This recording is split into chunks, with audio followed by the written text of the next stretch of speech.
Deuteronomy 14. You are the people of Adonai your God. You are not to gash yourselves or shave the hair above your foreheads in mourning for the dead, because you are a people set apart as holy for Adonai your God. Adonai your God has chosen you to be his own unique treasure out of all the peoples on the face of the earth. You are not to eat anything disgusting.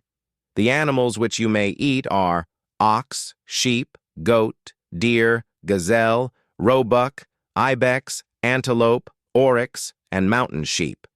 Any animal that has a separate hoof, that is completely divided and also chews the cud, these animals you may eat.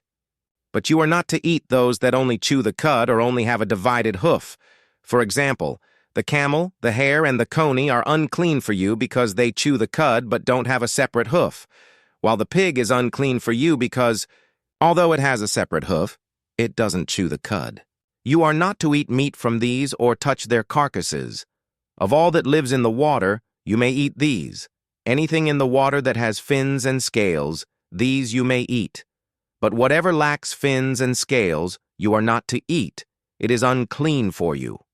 You may eat any clean bird, but these you are not to eat: eagles, vultures, ospreys, kites, any kind of buzzard, any kind of raven, ostriches, screech owls, seagulls, any kind of hawk, little owls, great owls, horned owls, pelicans, barn owls, cormorants, storks, any kind of heron, hoopoes, and bats. All winged, swarming creatures are unclean for you. They are not to be eaten, but all clean flying creatures you may eat. You are not to eat any animal that dies naturally, although you may let a stranger staying with you eat it or sell it to a foreigner, because you are a holy people for Adonai your God. You are not to boil a young animal in its mother's milk. Every year you must take 1/10 of everything your seed produces in the field and eat it in the presence of Adonai your God.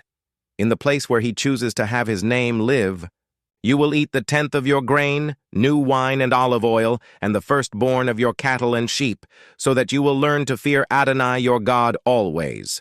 But if the distance is too great for you, so that you are unable to transport it, because the place where Adonai chooses to put his name is too far away from you, then, when Adonai your God prospers you, you are to convert it into money.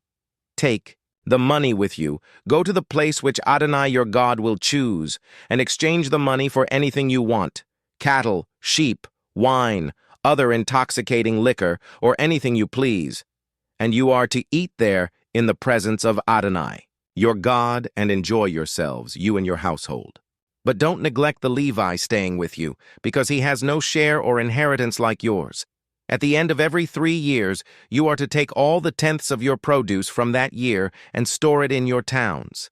Then the Levi, because he has no share or inheritance like yours, along with the foreigner, the orphan, and the widow living in your towns, will come, eat, and be satisfied, so that Adonai your God will bless you in everything your hands produce.